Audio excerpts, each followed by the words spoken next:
it all winner for this. It's the biggest race we have all year long. The icons of this sport have all starred on its biggest stage. It's the great American race. Trust me. I won the Daytona 500. I won the Daytona 500. Pull them belts tight one last time, boys. Light the fire.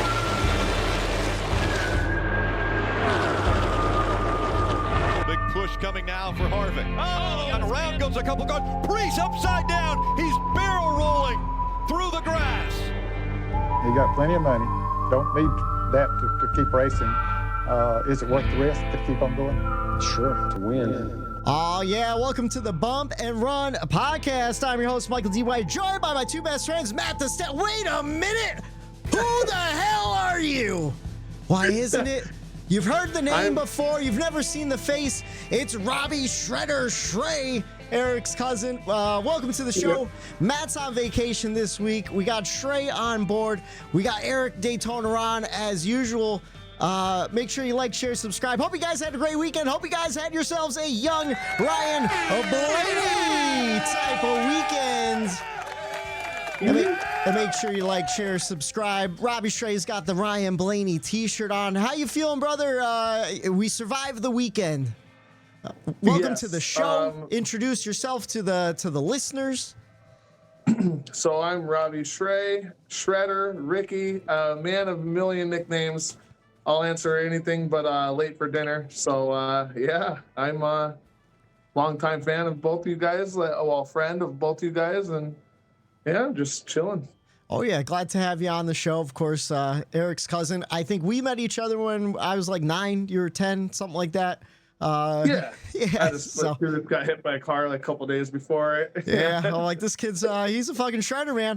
But welcome to the show. Eric, how you doing? I mean, normally this is the part where we ask you, how was your weekend? But I spent the weekend with you guys. We were doing a little tent camping in the infield of Pocono. We all survived. Got to give a big shout out to my brother. He came down from Massachusetts. He survived the weekend too. Seems like he had a lot of fun. He really enjoyed meeting you guys. So, should we just get into the weekend? Roll in on Thursday. We had ourselves a little convoy, boys. But yeah, I mean, Thursday, I just want to shout out Pocono Raceway too.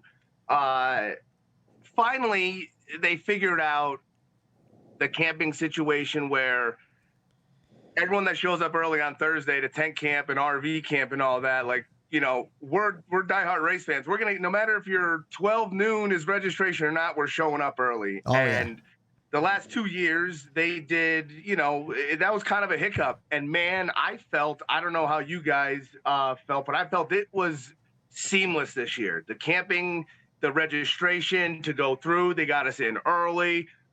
We were set up early. There was no issues with any of that stuff. So I have to shout out Pocono for finally, I don't know if they had to hire any more people or bring any more volunteers in, but it seems like they knew what kind of crowd, you know, sold out and, you know, jam-packed there this weekend. So, yeah, I'm grateful that everything went smooth with that aspect, that we were all tent campers. And sometimes it can get a little crazy trying to get in and out of there. So shout out to them for, you know, dealing with that. And I don't know if you heard anything, Whitey, but a big part of NASCAR and Cup weekends, traffic. I left on Monday morning. I normally do, and I didn't have any issues getting out of there. But I didn't hear any word about, you know, because this was the most people we had up there. I didn't hear anything, or did you guys hear anything about any issues with traffic? I heard, like, it was going by storm on Twitter. People were going nuts, complaining about Sunday leaving. They said it was, like, taking hours, but here's a little piece of advice. We've been going up there for a long time, and I kind of got a bone to pick with a couple, like, you know, other podcasts within our sport. And I heard some negative things from higher up pods. And here it is. You want to go to any event, and you want to have, like, the best time, and, like, you don't want it to be overshadowed. You want to get in, you want to get it out. Well, guess what? It doesn't work that way. And if you wanted to leave and get out, do what we did. Me, Whitey, and his brother, we stayed back. Look, Whitey, we got kicked out. We did get kicked out. Yeah, we got literally told by Pocono officials, hey, you guys need to leave the grandstands now. So we walked through. You know, I didn't hit the road until I don't know, like 7:30, me and my wife got right out. Yeah. I never stayed behind a car. Like it was no problem at all. Now everybody's scramming in the infield to get out one tunnel. And of course, you got all them cars all at once. Take time, hang out with your crew. Don't try to be the first people out, because guess what? Other people are thinking the same thing. I don't know. I had no problems at all. I saw Twitter comments. People were going nuts. Jeff Gluck's poll was like positive, and like some of the comments in there were just going off the rails. Yeah. And people were complaining on there about, the traffic. I mean, they put that easy pass in, and that's why I'm asking, because I figured like that was one of the main reasons they put that in, right? Like, was so that they could make that funneling of traffic onto 80 to 476 I heard it was pretty a little bad. more seamless. Yeah. I heard it was pretty bad getting in on Sunday as well as leaving. So To me, that's a good thing, though. You know what I mean? agree. Like when you're jam packed like that, and people are like, I heard that too. The race was starting, and there was still a line of cars out there. Like, the at a weather certain had a point, lot. it's got to be on you as a fan. You know what I mean? Even like on Sunday, getting in, I guess the weather, the track, and this goes back 10 years ago, 12 years ago, when that guy got hit by lightning up there and died. So during the weekend on Sunday, for 40 minutes, we had severe weather, and the track said, hey, we are not letting anybody that's working under us, we're not letting you guys, risk your life to direct traffic and do all that. So we're cutting it out. So traffic got pretty crazy, and until the weather cleared. But you got to understand where Pocono comes from. So if it delayed you getting in the track and you missed a lap or two, well, Pocono came back and said, hey, we are going to help you fans out, and they'll probably give you a free ticket for next year. Well, understand where it comes from and be thankful that you're able to see some racing. Yeah. Because it comes from a guy who lost his life, And Pocono did extend it though too. I think that I heard that. I don't know if that was just infield rumors, but they extended it by like 10 minutes or something. The green flag or Yeah. And whatchamacallit, so to Trey's point, I heard that same podcast. It was DBC. Fuck those guys. They're bitching up a storm about trying to get to the track on time. But to your point, there was a massive storm that blew in. I was listening to Dave Moody. He said it was the only storm on the East Coast all day long, and it's right above Pocono Raceway. So that really screwed up the traffic pattern going in. And like you said, just kind of sit out, hang out. We waited for things to, like you said, we got kicked out of the grandstands, but even the tunnel, we were waiting to see people kind of stop flowing through the tunnel to walk through underneath the track and stuff. And, enjoy the time while you're at the track too, plan ahead. I know me and my brother, so we ducked out Saturday night. We came back Sunday morning, and we left at 10 expecting traffic. I still got there before noon. And we live an hour away. So we sat in traffic for an hour. It is what it is. It's event traffic. It's hard to get 73,000 people in the grandstands and another 3,000 people or 3,000 camp spots in there. So it's a fucking 100,000 people all in one cornfield essentially. You know what I mean? Yep. But great weekend coming in and out. But fellas, boys, I was partied out a little bit, man. You guys are going a little crazy. I could barely keep up these days. Well, I had a barrel of fun, and speaking of barrel of fun, I got a barrel right here of fun, igloo, right? And it's filled with high quality H2O, Ricky. There you go. I need water. I can't get enough. I'll drink that whole thing tonight. I'm beered out, man. I got a wedding to go to Saturday, and I'm not looking forward to it at all. No, but it was a great time seeing everybody and hanging out in the infield. I'm sure we'll get to some more stories throughout as we go. But we got a race weekend to talk about, boys. But first, you want to jump into some NASCAR news? I don't have a whole lot of stories this week, and I just lost my notes. Here we go. So fucking. After last week, if you were paying attention, me and Matt had that Bubba Wallace bet on whether he'd get fined or not. And sure as shit, he got fined $50,000. And old Whitey lost $15 to the stat man, Matt. I got him his chicken tendies. But I'm happy to report that they were disappointing this year. They weren't as good as they normally are. I think that's just sweet, sweet karma, and not just that sweet, sweet barbecue sauce. You know what I'm saying, boys? I didn't agree with the amount of the fine that he got, but I thought he deserved the fine. I thought that was, what should have been done, but the amount was kind of extreme. But hey, whatever. It is what it is. It seems like this is the direction where they're getting higher and higher fines these days too. Because someone else just got fined $50,000 recently too. I can't remember who. And the younger, lower series, Xfinity, wasn't a couple weeks ago. I think so. I forgot. Did Carson Hocevar get fined $50,000? Yeah, Hocevar just got it too. Yeah. Maybe that's the new standard. It's inflation, man. It's gone from 10K to 50K. I think they compared it to something that Suarez did. Oh yeah. I think it was something happened with Suarez. There was an incident that they compared it to. Like last year, right? Didn't Suarez do something last year? And then, whatchamacallit, just announced last Wednesday, Noah Gragson signed a multi-year deal with Front Row Motorsports. So it looks like it's going to be him and Todd Gilliland over at Front Row. We still don't know who's going to be in that third car that they're teasing. I guess we'll find out. What do you guys think about Noah staying in the Ford camp for now and heading over into the 34 car, I'm assuming?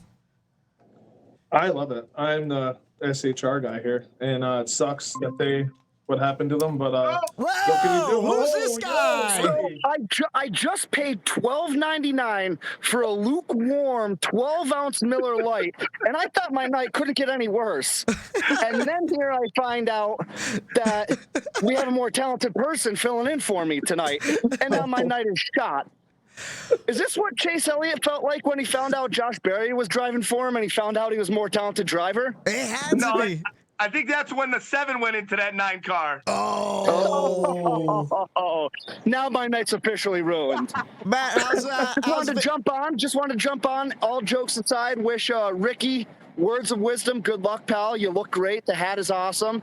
The Bump and Run podcast fans have heard a lot about you, so I hope they enjoy the whole experience tonight. Oh, I appreciate being on. Checkers goes to an amazing weekend with you guys. Yeah. Wreckers goes to the whole traffic situation for the Cup Series race. That I heard it was pretty shitty. So we didn't have to deal with it being in the infield, but just wanted to jump on, tell you guys I love you. Hope you guys are enjoying yourselves. Pocono was a blast. My grade is a B+. That was a great race. Yeah. And can't wait to get back to you guys soon enough. Hell yeah. So Ricky, enjoy yourself, pal. Oh, thank you, Ricky. Hell yeah, brother. Enjoy vacation, brother. Enjoy the weekend. Enjoy the vacation, Matt. It's not the weekend, it's the weekdays. And keep those Coronas flowing, baby. Coronas are going to be flowing. Fins up. Love you, boys. Love you guys. Well, love you, Matt. Statman Matt making a little drop by and saying hi. Happy to have him. He didn't give us our pick, though. We need the pick for later on. I think I got to send him a text message. I'll take his pick up. But yeah, whatever Ricky picks is Matt. He'll just gonna he'll give him a pick. Hell yeah.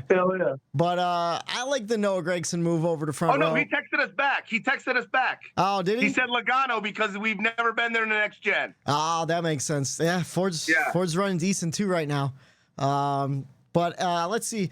One last piece of news. Speaking of penalties, Corey Lajoie will not be penalized for contact with Kyle Busch at Pocono. Kind of not surprised about that one. It's hard to tell intent and whatnot. But, man, Corey Lajoie, just a fucking wrecking ball out there, huh?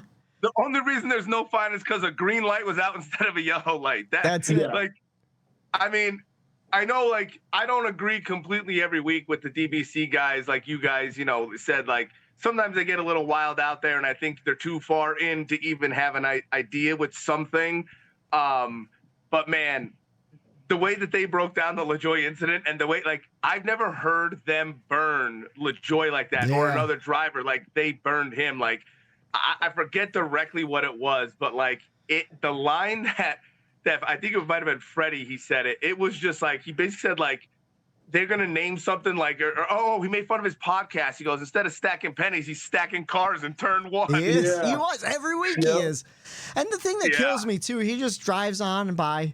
And then they interviewed him afterwards. He's like, yeah, he blocked me twice. I don't know. What are you going to do? And he didn't. He goes, there was no second block. No. Lajoie should just take it from Logano. And just when that happens, he digs himself a grave by explaining what's going through his head, which is he has no idea what he's doing. Like that guy can't even hold an iRacing license, if I'm being honest. Yeah.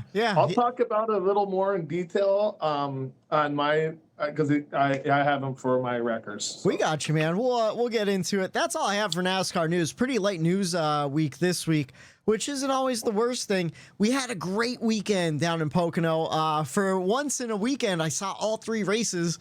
I got drunk for all 3 races, so I don't remember all of them. They get a little fuzzy. But we saw a great truck race. Corey Heim, your winner. How good was that truck race, man? Watching him cut through the field. And then I don't know if you guys noticed his burnout at the end. One of the best burnouts I've ever seen. But it was phenomenal. And those truckers, oh my God! Like those truckers, I was amazed at a racetrack like Pocono. They kept it together. Yeah. It wasn't a wreck fest. They actually, we actually saw a quality, good truck race. Well, I feel like it got dragged out there. I was telling Whitey in the stands on Sunday. It got kind of crazy, but I loved it because it just meant we got to drink more. Oh, yeah, yeah.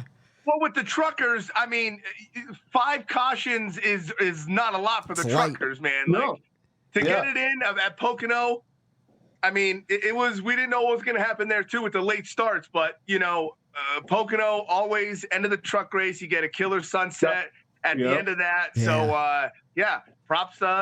Those truckers got it in. Yeah, that was awesome. There's a little bit of rain, too. I was happy that they made it to the end. Me, Ricky, my brother, and Matt, we all started a chant where we're not fucking leaving. We're doing the Wolf of Wall Street. We stayed until the end, and it was definitely an awesome race. And then, of course, Xfinity race, Cole Custer win, but I think we'll get a little bit into it more because we saw a great race, man. And then, of course, the Cup race, Ryan Blaney led once for 44 laps. We saw 8 cautions for 34 laps, 8 lead changes among 8 different drivers. Is that right? 8 cautions? I feel like I got the wrong stat there. It has to be 3 hours, 13 minutes, 59 seconds. Just a whole lot of 8s there. Ryan Blaney, Denny Hamlin, Alex Bowman, William Byron, and Joey Logano, your top 5 for the race weekend. And boys, let's jump into the race grades. Since Ricky is the guest this week, we'll start out with him. What'd you think about the Cup race, man? Oh, I loved it. I loved everything I seen. I gotta just give it. I don't want to be a homer, but I'll be a homer. I'm gonna give it an A. Yeah. And I never got an A+, so I won't give out A+. I'm probably counting one hand how many A's I got in my life, but I'll give it an A. I agree, man. Well, I'll get into it with my race grade, but because I'll back Rick up. I gave it an A as well. Okay. Just how every week there's little things that we all add into our race grade, and some weeks they add to it, and others we say it had no effect on it. You know, and sometimes some weeks it's us that we say affect the race. So there's many, factors that go into it. Some weeks where especially when the racing maybe isn't there, we'll add something in there. But that's how I looked at this one. Was I paying full attention the entire time during that on Sunday? Hell no. I was walking down to turn 1 about for I don't know how many laps trying to make it down and back from there. So you gotta, but I took that as the experience of being there, being a part of it, and then once we got to 1, seeing how close the cars were there. And so everything in general, I'm giving this race an A too. To watch it on TV, if this was just a normal race, we never went there. From what I get from it, I probably would give it more of maybe like a B+, maybe A- range in there. For one thing, me and Whitey talked about earlier today, for me was like the ending could have shaken out a little bit better with strategy wise and what we would have liked to see. And obviously driver depending what strategy they're on, you want, your drivers to work out. So other than that though, like it was definitely in my eyes, a Pocono win. I think this wasn't a race where some weeks, it was good. We could move on from it. For me, I thought it was just a little bit more than that. That's why I'm okay with it being in that A range. Well, I'll get into it a little bit. I was hurting Sunday. That was the roughest day for me. And I was drinking waters and Sprite in there for probably the majority of the first stage. Well, then I had the racing gods was like, hey, Ricky, we're going to put the 4-car up in the front. Yeah. And I was like, oh my God. And I grabbed a berry bomb and it's a Sunny Delight, the little guy. And I was dumping vodka in there and I put 3 of them in there. And I said, if I can take this down, I'll take a beer down. And Lord, the racing guards blessed me. That changed my whole attitude in those stands. And I was on it. From then on, I was no more waters, no more Sprites. I was Ricky cracking. Yeah, until he backed it into the wall. Yeah, but hey, for that little bit, I don't care. It was more than I wanted. I never thought I would see the 4-car up there and hold it. I remember at one point, Trey, on Sunday, I looked, I'm like, oh man, Ricky is going to come back from those grandstands banged up. Because not only did the 4 go into the wall, the 10, Noah Gragson went into the wall not long after that. And I'm like, oh, Ricky's probably back there smashing him back. Larson got a speeding penalty on pit road. That ruined his day. What should we call it?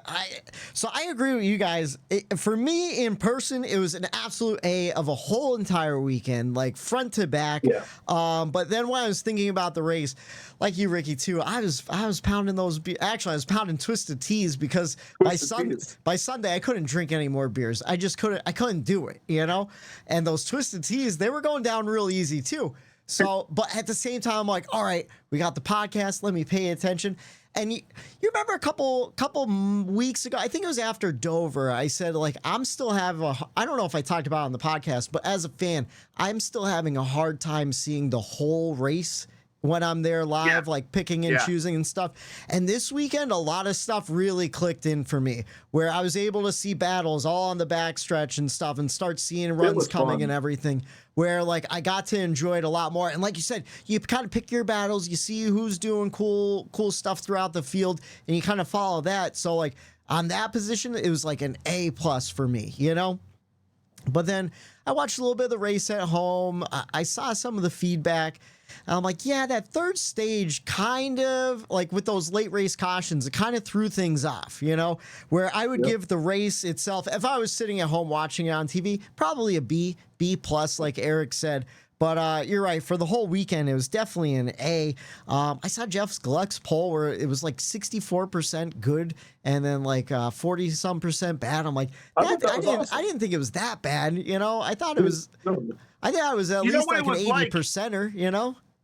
Yeah, it was like that race a few weeks ago when we wanted what's his name to run him down, and then the caution came out. Yeah, and then it ensued with it. To me, that Nashville race. Yeah. It had a feel for that, where it's if organically that race from a couple weeks ago I'm talking about played out the strategies the way that the teams expected, with the fans watched all of stage 2 and that strategy develop into 3. And now at the end, you're waiting for all of that. The middle chunk of what you just were sitting down for 2 hours watching, you want that to work out at the end. And I think Pocono, those late cautions, they took that away. They took the bulk of the middle. I kind of had to, bump it up my score a little bit too, because Eric Jones was running super well in that stage. It felt like he ran for an entire stage up there in the top 3 with Christopher Bell back to back. So obviously I was happy about that. You know what I mean? So that enhanced it up there, and you want to see that strategy when you're up there. Your driver's running well. So. Yeah, when that happens at the end, I think that does allow you to bring it back down into where we said the B+ range.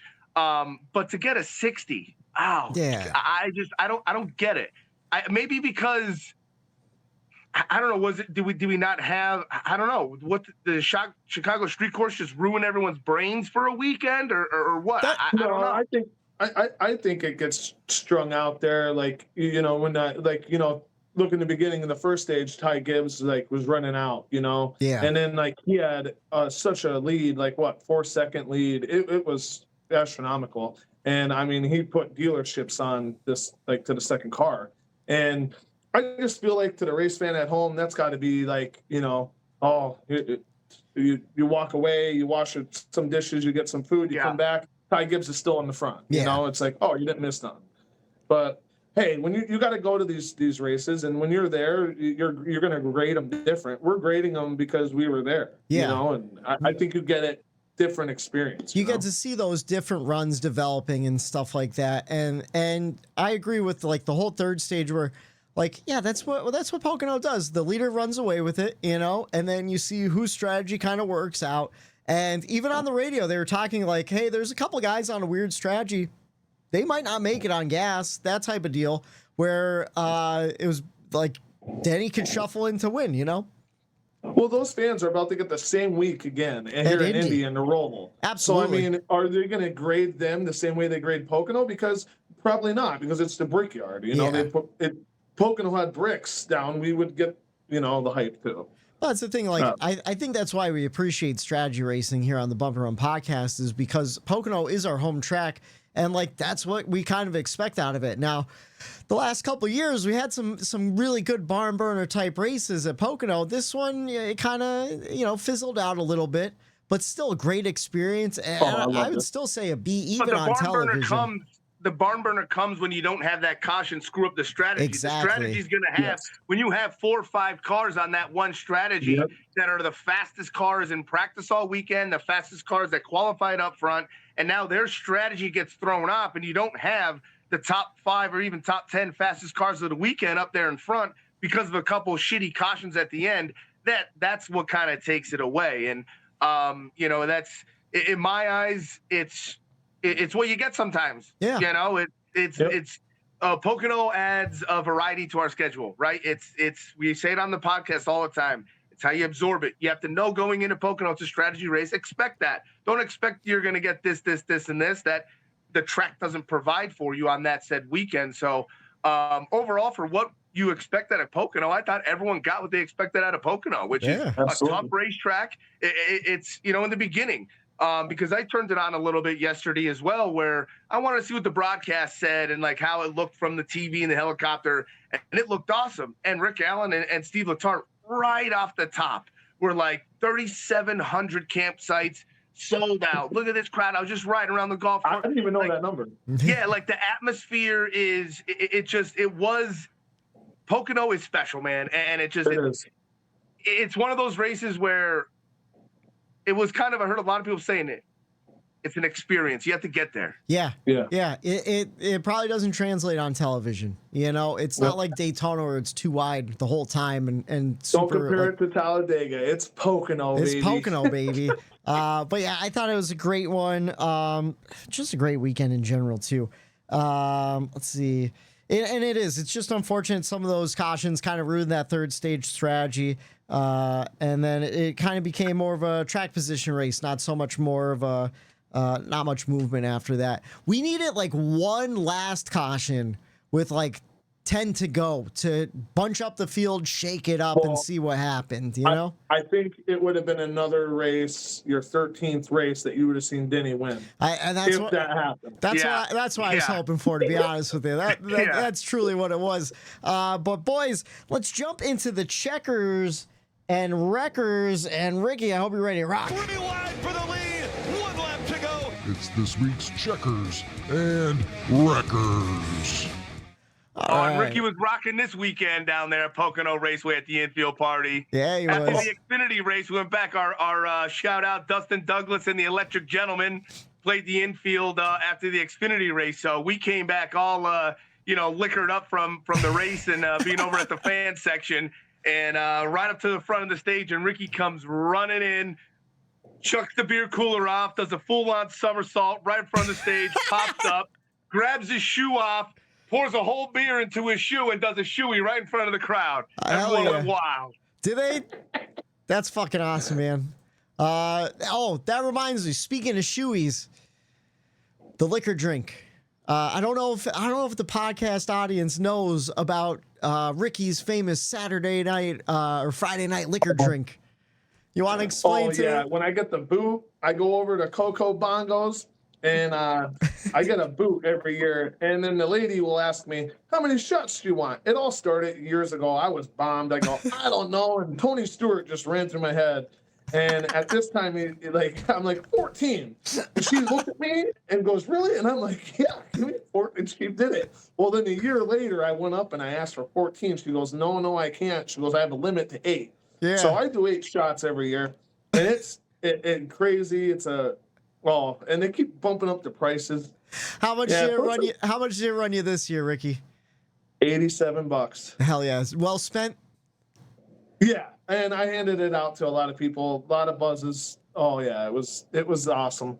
Kind of gross too at the same time, because you get certain sections that are just like the mixer that they put in, and then somebody, it's like a roulette, like Russian roulette. Somebody's getting full liquor bomb in their mouth, you know. Just 2 shots. Who likes to just drink straight mixer? Nobody. No. Kimmy. She wanted the Sunny D's. I go, these are the mixers, berry bombs. What are you doing, Kimmy? That's why she's a Logano fan. Anyways, since we started with Shrey for the race grade, let's start with Eric for the checkers and records. What's your checkers and records this week? Oh man, there was a lot to choose from this week. So it's, kind of have a couple little ones, maybe all just from last weekend, kind of to bring it all around. My records last week was Bubba, and obviously got the fine. It is what it is, but I could give him my partial checkers because he ran absolutely phenomenal at Pocono, and I liked what he said about I needed that fine. That fine was something that really shook me down and got me back on track where I needed to be, and that's what we all knew. He needed something like that, which is why a fine was beneficial to him. You know what I mean? As much as it sucks giving that up, he ran absolutely phenomenal. Great bounce back week for him. Yeah. He had a terrible qualifying effort too. Qualified 29th and then finished top 10. So that's how hard that car worked all day. Daddy Harvick took him for a seat, sat him down on his old knee, and gave him a little speech on how to act, and I think that helped him out. Yeah, and then 2 saves: AJ Allmendinger and Carson Hocevar. That Hocevar save was awesome. There was Allmendinger's was in the Xfinity series, and they were both in 1. And when you're coming around and you catch that apron, it was just like when Larson took out a few weeks ago when he caught his side skirt on the apron and it shoved him up the racetrack. But man, you don't ever have a save like this. If you go on Twitter, look up Allmendinger and Hocevar save at Pocono, because when you go into 1, you lose and you get loose in 1, you're done. You're backing it into the wall, and you end up like Kurt Busch, and you end up like Jimmy Johnson, and you end up like Bubba Wallace, which shook. Guess what? Your head's going to be rattled, and you're going to not be driving a race car for a few weeks. So for those boys to hang on to those vehicles and make it out of 1, still rolling on all 4 tires, kudos to them. And my records goes to Todd Gilliland, and in turn, me being a jinx, because I brought up a few weeks ago Chase Elliott had this amazing top 20 streak in this next gen car, and right after I mentioned that on the podcast, he breaks that, doesn't get a top 20. So then who took over for him? Todd Gilliland. I start talking about Todd Gilliland on the podcast and how good he's running and how Front Row and Noah's going over there. I think it'll be a good match. Consistency is there. Guess what happens at Pocono? He blows a brake rotor, smashes up, and ruins his top 20 streak, where he was at 10, I think, if he won, which for Todd Gilliland and that team was that's very, very impressive. And that's the reason why I was talking about him. He made it a point to talk about it. And somewhere down the line, I don't know if it had to do with maybe a little jinx. I don't know if I heckled, because I think she was a little too young for me to start heckling. But on the racetrack on Thursday, you're allowed to ride your bikes around the racetrack. Yeah. And me and my buddy Jay, we're cruising around on the racetrack on our bikes, and we stop over to sit down on the backstretch, check out the safer barrier, getting some extracurricular. But this girl comes whizzing by, right? Does a nice skid right in front of us. It goes, "Who's your driver?" And I look at her, I go, "Who's your driver?" And she goes, "Todd Gilliland." And I immediately just started bursting out laughing. And I don't know if she took offense to that or was like, whatever, but she just took off and left. And I just looked at my buddy Jay and I go, Todd Gilliland was the last name I thought would have ever came out of this fucking chick's mouth, ever. And I'm like, okay, someone like my age that watches NASCAR would have a hard time knowing who the hell Todd Gilliland was. I don't know, how the hell she even heard or why. Pocono, baby. Yeah, but I'm like, Todd Gilliland? So then, feel bad. Shout out there if you're a listener to the Bumper Up podcast and Todd Gilliland's your driver. This one might be on me. What you recall? I want to touch on. So you sent the checkers in the text message too, and it was part of the Xfinity race that Cole Custer and Justin Allgaier battle at the home track. Oh, dude, yeah. I just figured that was going to be. We might have got into that a little bit. I don't know with yours, but dude, how awesome, Whitey! Like we used to battle back in the day when Christopher Bell was down in that 20 car, and we were talking shit with Reddick back and forth when they were battling for the championship. And, we decided a few weeks ago, months ago, or whatever, that, let's get a little, let's get I'll give you a little jab here and there, like fuck Tyler Reddick. And right before you went over on Sunday to the race, that you were going, I was, see you. I go, wait. I made you stop. You turned around and go, fuck Tyler Reddick. I go, I'll see him in the grass in turn 2. That's when he was a lawnmower. You heckled some poor girl on Saturday, too, before I left the infield. You're like, oh, I feel bad. I was just heckling her about Tyler Reddick going in the grass tomorrow. And guess what she said? Yeah, he probably will. She knew. She was a real Reddick fan because she knew. She didn't really say no. It's not going to happen. There's no delusion in Reddick fans. We know what we have. Yeah. Reddick needs a John Deere paint scheme. He's mowing the lawn. Fuck you. But no, just being in that in the grandstands in the bleachers, watching Custer and Allgaier, go back and forth and just turning around and seeing and just the shit talking back and forth. And, on here, if you're a listener, we've been busting Whitey about Cole Custer and how he's on his ass and Xfinity and all this. And so that was really, really fun. The beers were flowing good, and the race was even better on the track for that Xfinity series. And to have that at our home track, a battle like that, our drivers going back and forth, and we were going back and forth too. So it makes it that much better. See, and you want to know what? That was the battle I was hoping for on Sunday. We didn't get it, and. Man, we got it on Saturday, though, that Xfinity race. And to be honest with you, I was really happy to see Cole Custer win. I consider him my Xfinity driver right now. And because I liked him when, he was coming up with Seabell and Reddick in that 2019 season. And I'm a Cole Custer apologist, man, defending him all the way to a championship last year. But I have to admit, I was hoping Justin Allgaier would catch him. I really did, just for the story of the race, man. Right, it would have made for an awesome ending at Pocono. Yeah, absolutely. But a great race. And you know what? I'll tell you what. Talking about Xfinity, and we can move on from there. I know we have a lot of the Kiwis out there, man. Our boy SVG, welcome to fucking Pocono Mountains. You know what I mean? Because holy shit, did he have a rough day at Pocono? He was just I thought. Races like a road course, the dinger's usually good there. I had high expectations for him at my home track, but man, he learned the hard way there at Pocono. Oh yeah. Just unfortunate. I forget who took him out late too. Sam Mayer went. Yeah. He was going to get a top 10, and Sam Mayer drove right through him. Fucked him over, man. And he wonders why he's not being looked at for a cup ride. How about you, Shrey? What's your checkers and records for the weekend? So my checkers, I'll just give it to all of us. The ones me, Dovin, you, Matt, Dirt, Duber, and every single buddy. I think there's everyone not at the we camp, didn't have Jay, a newbie Pat, this year come up there. My brother was a newbie. Our camping crew was built around people that have been there multiple years. Yeah. And I love it. I got another group of friends. They've been coming. This is their 3rd year coming. I didn't even know that. And they picked drivers.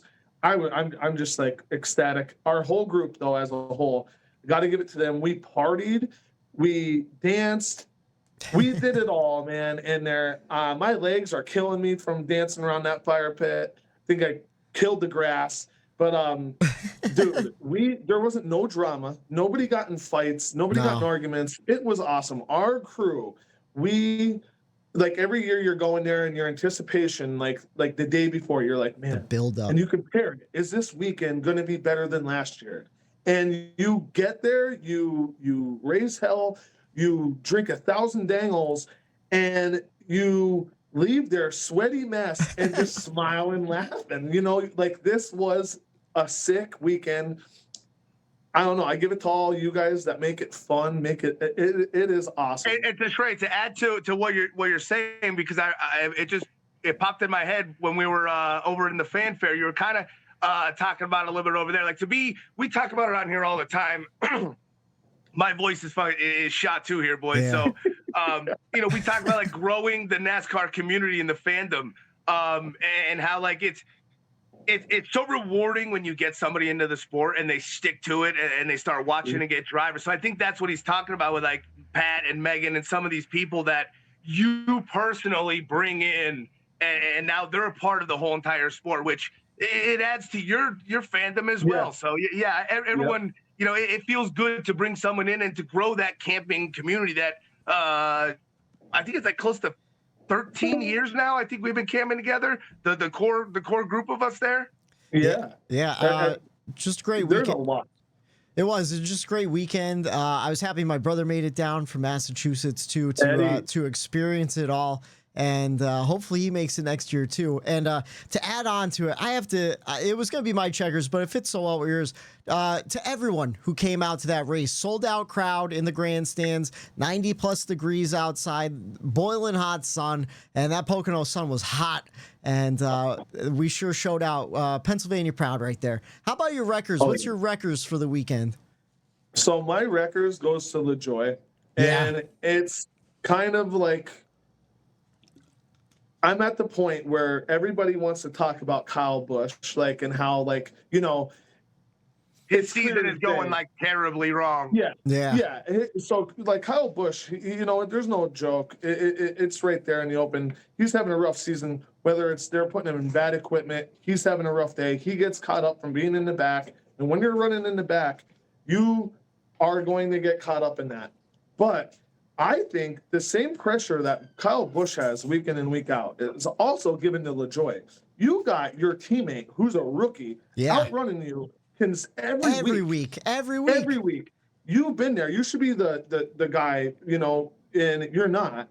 And instead of stacking pennies every week, you are stacking sheet metal. Like, what are you doing? And you make horrible decisions. Like, okay, hypothetically, Kyle Busch isn't there. Where are you going? You're running into somebody. Yeah. Like, you're not making that corner. You're not making that corner. You're not making that corner. Someone's getting wiped out. You're washing up the track. And then what really irritated me is his interview. He had the chance to be like, hey, boneheaded move, kind of came in there too quick, gave her too much gas. But you don't. You divert. You pull a raw shit-stained move, and you double. Then the next day, double down. You act like nothing happened. You double down, but in a way where you're still not going to apologize. What? You wrecked good cars. If I'm Ricky Crash House, I mean, I would be pissed. And then I don't know. He's just like, to me, the way he conducts himself with these interviews. I will never turn on Logano too, and I said it in the back. It's not the on-track stuff, because that's going to happen no matter what. That I can get over. That you do, but it's the interviews after that allows the timing, or if I'm ever going to get over that incident or not. It's how you respond to it. It's no accountability. It's the ones that never put it on their own shoulders and take at least a little bit of blame for anything. And you're right. Just be quiet. You're digging yourself in too big of a hole. I got the tinfoil hat. Now, this one's not mine. I saw it on Twitter the other day, so I don't know who to give credit for on that one.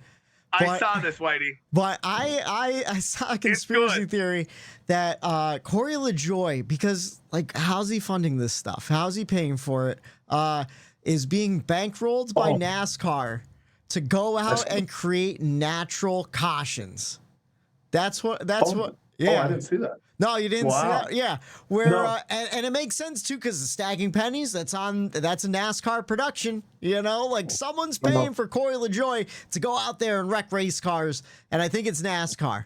It might be crazy, but I think it's true. And that's, they said like that. The clock, like the garage clock or whatever, came out like right in 2017, and when all like those debris cautions went away and all those like You know, we saw all that starting to like stop go in. That's right when Lajoie entered the sport too. Yeah, and I would be okay. I would be okay with it. Give him a Rick Ware car, and then we're good. Rick Ware's running better than Legacy Motor Club. Yeah. Rick Ware's going to be a number 2 Ford camp pretty soon. I can't believe this year in Rick Ware Racing. I think we all collectively give Corey LaJoie the wreckers though this week. Just like get it together, man. If you want to see our real thoughts, go on Bumper Run Pod on Twitter. And I'm tweeting every week shitting on Corey LaJoie. Been doing it for years. Oh, yeah. You know? Yeah. So he wrecked in practice or qualifying last week. Guy's a fucking mess. Let's see. So I accidentally gave my checkers where it was the sold out crowd and 90 plus degrees. But you want to know what? I'm going to give my checkers to Carson Hocevar, the complete opposite of Corey LaJoie. He was running really well before he got taken out. I forget exactly what was it, a pit road penalty or he was caught up in a wreck. I can't remember. I was just he got a pit road penalty. He was part of the five got it. And all them guys at the same time. So he had an equipment violation, but before that, he was running a solid top 10 day at a really hard track to run. And I want to shout out Carson Hocevar, the best driver over at Spire Motorsports right now. Yes, by a mile. By a mile. By a mile. And you know what? LaJoie is about to be the third. Yeah. You got McDowell coming. Michael McDowell is going to outrace him every week. Yeah, and you're getting arguably one of the Hall of Fame, Rodney Childers, crew chief. So you better. I bet his socks are gonna melt off his feet next year with all the sweat he has in there. So the nerves. I was listening to DBC this morning too, and they said Rodney Childers was given like management roles at race teams, and he declined them because he wants to go out and compete. So Corey LaJoie, if you're not performing for him. Yeah. Guess who gets the boot? Not Rodney Childers. You, man. No. Fuck you. Get out of here. So that's an HMS. I have a tinfoil hat for Rodney. I feel like they're being nice. They're going to give him this is LaJoie's last stint. Chance, yeah. Hey, yep, your last chance. We're giving you, Rodney. But I feel like Rodney is going to eventually be for one of the HMS guys. I don't see him sticking. No. You really let's just say hypothetically Spire doesn't make the playoff next year, but one of the Hendrick cars do. I think they bring him over and they put him to. I think it's what Jimmy Johnson's doing right now too. I think it's what Tom Brady and Bill Belichick want to do. They want to do it on their own. They want to build something. They want to say they had their hand on that championship. Yep. He's over at Stewart-Haas. They've done what they've done. He's done what he's done with Harvick. So it's like. I think, like what he said, he shows that drive to win, to want to go out there and do well and perform every week. And he wants him to be the main reason to do it. And if he could bring Spire, I think to Spire, that is a challenge that Rodney's accepting. That's a challenge that he's going all in on to try to make better, to prove to himself, is it me or is it them? Can I get this team to where it has to be? And I'll tell you what, and I think everyone's wondering that too. Is it LaJoie? Is it him? Well, we're going to find out. So that's going to be an interesting story to follow come next year. Yeah, and I feel like all the crew chiefs over at HMS right now are fairly young too. I can't see any of those guys leaving right now because Drew Blickenster, he's in his, is that Bowman's crew chief? He's in his first year there. Rod, they're all kind of young, but man, I think Eric's right. It's like that challenge, Yeah. And speaking of challenge, that goes to my wreckers. The challenging day of Ty Gibbs and his engine on Sunday. Just unfortunate for a really fast car. He led twice for 21 laps early on, and I was just devastated for him. He blew up, and just, I don't know. I thought he had a shot. At the end of the day if his car could have survived. I don't know, Eric. What was happening? Pouring out of that. Yoo-hoo. It's when oil and water mix. Oh yeah, that was out. Like it. Like part of me was like happy to see that coming out. Yeah. And then part of me was like, oh no, like he's right there. Pocono was a race where he was like up front, like Ricky was saying in the beginning of the show. He pulled away from those guys, and then he was kind of going out there, and he was one of those cars at the end. If he was there, it would have been interesting to see. And I guess it brings up a point that maybe I didn't really think about in a long time. He was super aggressive in Xfinity, and what would he do up front in the Cup Series for his first win? So we're still waiting to see that, him to be there at the end, and what if he has the car to do it, what would he have done? And we still have to wait for that. He had the wrong drink sponsor on his car, dude. Instead of that Monster, it should have had Yoo-Hoo. Terrible. I love me a Yoo-Hoo. You know what? I'm going back to my checkers. I want to give it to Ryan Blaney, the winner. He had a top 5 car. He even said it was probably like a top 5 car, but not a winning car, like a 5th place car. And just the strategy getting him the win. Ford on the uptake right now. But let's short pitted Hamlin, dude, ruined Denny's day. All right, and let's just go through some of the race notes right now. Of course, Ricky's wearing the shirt. Ryan Blaney, he won. He led once for 44 laps. Denny Hamlin led once for 31 laps. He came in second. Bowman and Byron, they never led, but they gained stage points. They were pretty consistent in the top 10 all day long. Joey Logano led once for 3 laps. I think that was during green flag pit stop cycle. Reddick, he got stage points. I thought Reddick was going to be way stronger after practice this weekend. And I was kind of disappointed in his performance, to be honest with you. Still getting a 6th place finish. Someone I was happy to see up front, though, that 6 car, man. He finished 7th, but Brad Keselowski led once for 20 laps. He was doing pretty strong in the middle of that second stage there. And then Martin Truex Jr., he led once for 14 laps. Well, could you imagine if Martin Truex Jr. won at Pocono in his last season, man? With that checkered, with Truex Jr. Oh, I thought that was a nice touch that Pocono did. I don't know if you guys saw it on the broadcast, if you're listening at home, but they wrote Truex Jr. on the other side of the start-finish line, Pocono on the other. Just a nice little touch. And then let's see, Chris Buescher. He finished 11th, but he led once for 19 laps. Pretty strong day for Fords in general and those RFK guys. Shrey, you mentioned Josh Berry a little earlier on. He started 5th. He finished 20th, but that's not his whole day, man. He led a couple laps. He led 8 laps up front there. And then we just mentioned Ty Gibbs. He led 20 for 21 and had an engine go. Ended up finishing 27th. But was there anything that stood out in the race that you guys noticed that maybe we didn't mention? No, just the battles off turn 2, the tunnel turn. Whenever they would come around there, it was fun to see them come into. You can't be 3 wide going into turn 3. So what are you going to do? Oh, it was exciting. I loved it.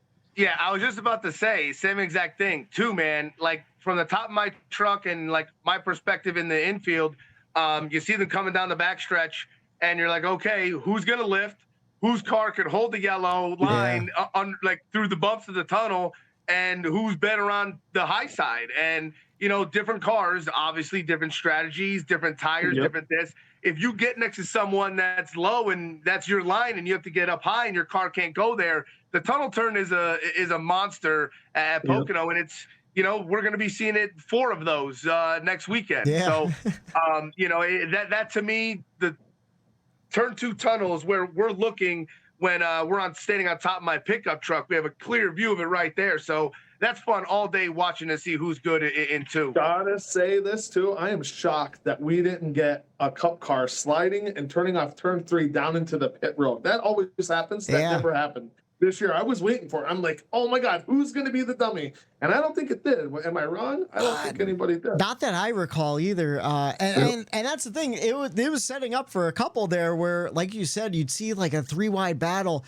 in that backstretch in between 2 and 3. And it's like, well, someone's got to make this before they get to 3. I hope the television broadcast showed that, because it was super exciting to see those battles all day long.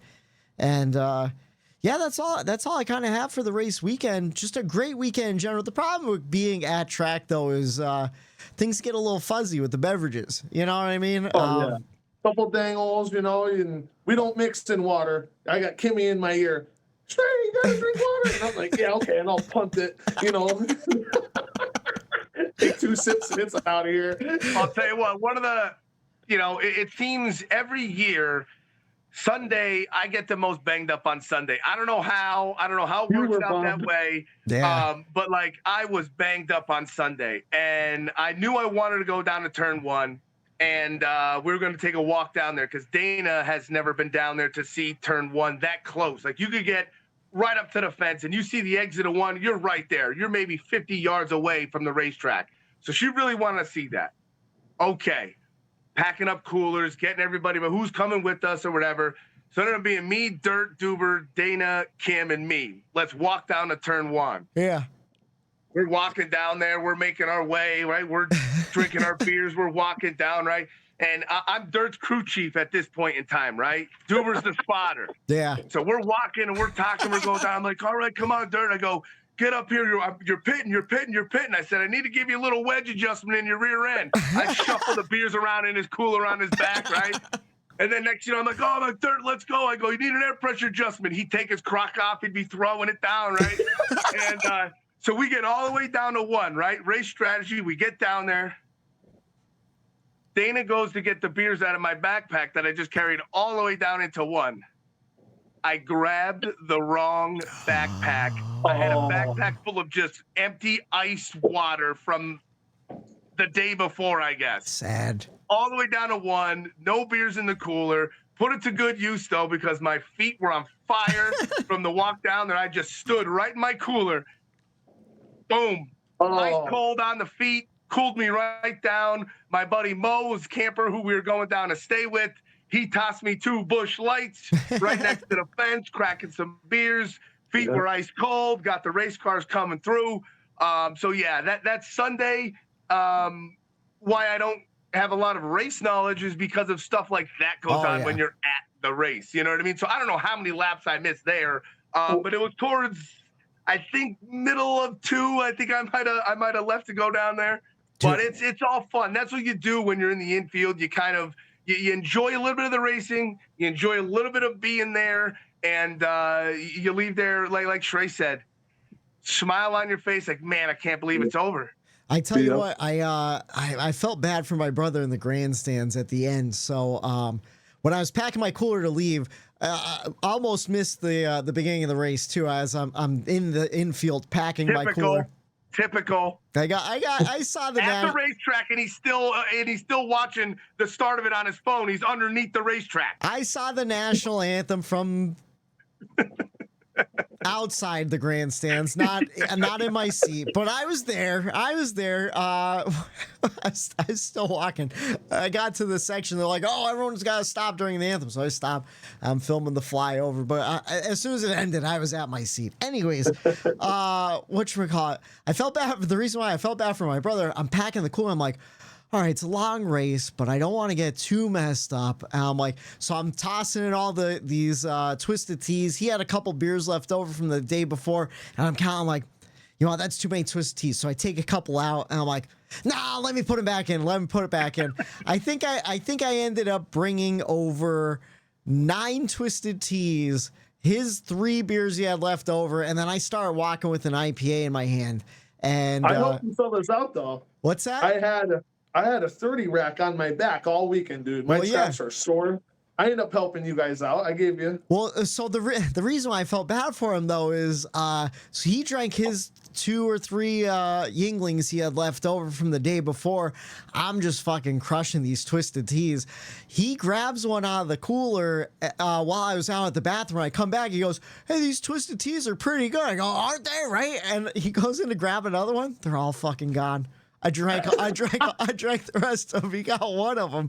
So that's when Ricky came in handy. I was like, man, Shrey, you got any dangles left for us? And we had a couple of beers at the end there. Had some Busch we Lights. had berry bombs. We enjoyed some berry bombs. We did. Well, I didn't want it. At that point, I'm like, I don't know if I can do a berry bomb. You're like, you got to do a berry bomb. He's leading. I'm like, all right, we'll do a berry bomb. That's when I started passing it back and forth with my brother. I think he had most of it, to be honest with you. But what should we call it? Just a great weekend in general. And shout out Ed, though. Shout out Ed. What a trooper. First time coming camping up in there with all us degenerates. Yeah. And when I tell you that we are we're a breed of our own. We're a lot to handle sometimes. And I'll tell you what, he held strong all weekend with us in the infield there. He did. I hope. I hope he makes it down again next year. We'll see. We'll see if he camps the whole weekend or if he just comes down for the races and stuff. But also got to mention the shirts.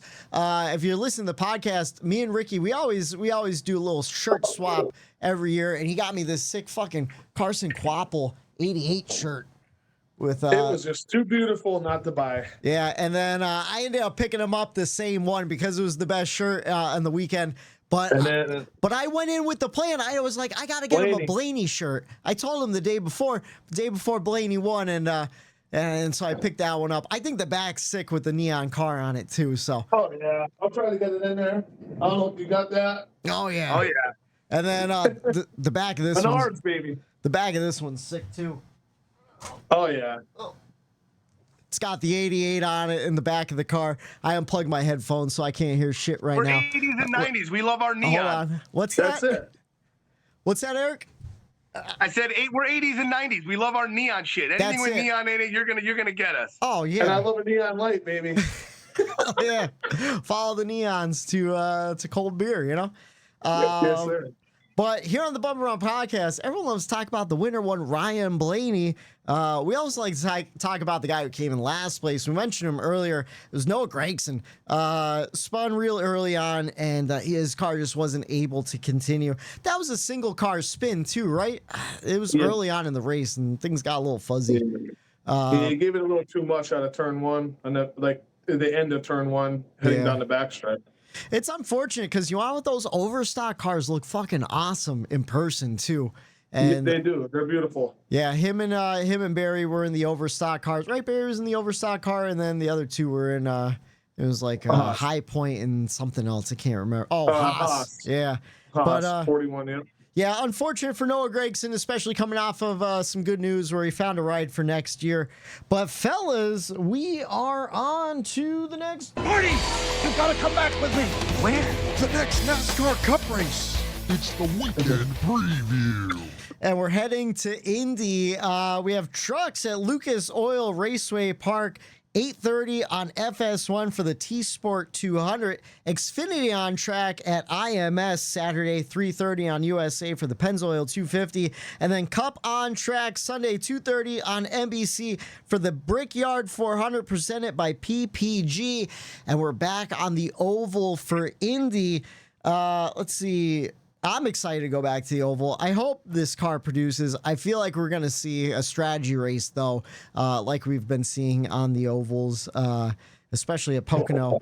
And let's see. To go over our picks from last week, I picked Denny Hamlin. He came in second. He got me 54 points. Eric, you picked Tyler Reddick. He came in sixth, I believe. He got you 40 points. And then Matt picked Ty Gibbs, looking like a great pick.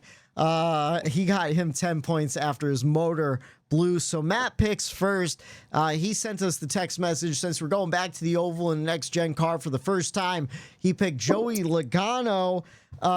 Let's see, Eric, who are you going to go with this week? This is a tough one. With the next gen car not being there, it's up in the air. Matt, good point. You know, hey, I went with Logano. Went anywhere new. It's a great pick. It's a great call. Yeah. But if there's somebody that's been running Indy a lot lately, man,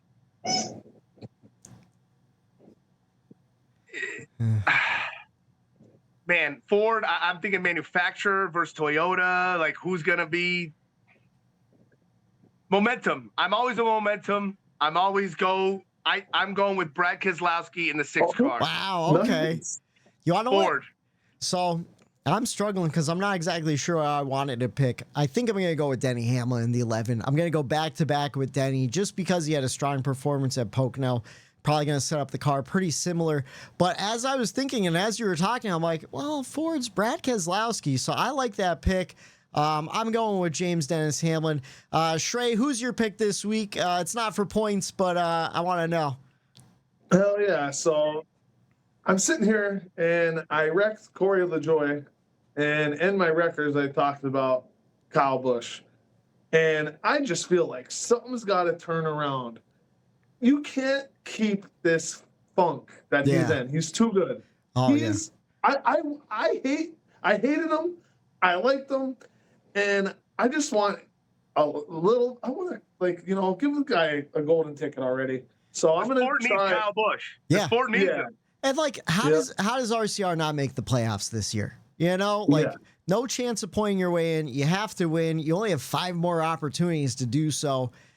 And Indy's a veteran track too. I feel like it's going to be a veteran that's going to win this race. That's why I went with Brad instead of Buscher. I just feel like Brad's going to be the one. He's been there. He knows how to get around there. Yeah. And the other reason for the Kyle Busch pick, it's going to be like Pocono-esque. Like, I feel like they can get it right. Yeah. Throw that car away. Get, start fresh. Give this guy something. I forget which podcast, whether it was DBC or the Teardown that I was listening to this morning, where they're like, RCR just needs they need more attention to detail. Like he started his Pocono weekend with an oil line go on pit road. They had to roll it back before the race. His brakes, right? And then Austin Dillon lost his brakes at some point during the Pocono race too. Like, just weird stuff, man. Just building. I pray for Kyle Busch and his family that he gets a win soon. You could tell in his interviews anymore, he's fed up. Like, listening to you guys go back and forth about Kyle here, like, it's not that insane for him to absolutely turn this season around and rattle off 3 wins and 2 of them maybe be in the playoffs, and Kyle Busch sitting there in the round of 8. Yeah. And we're all like, what happened? Because what happened last year? You had to dominate 19 car Martin Truex Jr. win the regular season, and he went on a 15-race skid that was some of the worst races that, like, you could imagine. How do you take a top car and it falls so fast? Right. So the NASCAR you could either turn around for the worst or turn around for the better in the blink of an eye. So it's possible. As a Dallas Cowboys fan, I know all about that being hot at the wrong time. So, right now, maybe he's like, hey, I'm cold. Let him get hot at the right time, and he can shock I know, Ricky. I tried picking him a few weeks ago, too, to give him that extra jolt. I'm rooting for him as well. Something has to go right for Kyle Busch one of these weeks. And, man, I'm hoping for it, too. I became a fan over the last couple years, and it's just he's got a 20-year streak he's got to maintain, I know, and I said this before, too. I don't know who was talking about Pocono about it. Obviously, noodle brain today. The 54, we're saying he's close. Yeah. That should be Kyle Busch. It should. And Kyle Busch would have taken those weeks to the win. Yeah. It's like, I think if he was in that car, instead of coming in second or wherever Ty finishes when he had the car to win, Kyle Busch is winning in that Toyota camp in that car. Absolutely. So it's the I think Kyle knows that. And he's just like, oh, man. Like, I brought it up. Like, that bad call on his part to do that switch. But, hey, year 1, we'll see. Yeah. I don't know. That's the cards you dealt, too. I'm sure he didn't want to leave Gibbs. I'm sure he definitely didn't want to leave Gibbs now. But we'll find out. We're 21 races into the 2024 season. We have 12 different winners. William Byron, Daniel Suarez, Kyle Larson, Christopher Bell, Denny Hamlin, Chase Elliott, Tyler Reddick, Brad Keselowski, Austin Cindric, Ryan Blaney, Joey Logano, and Alex Bowman. And I'm all over the place, but where was Kyle Larson at Pocono, man? Pit road penalty for speeding. Wasn't doing too great before that. Anyways, we'll see. He's hot and cold anymore, week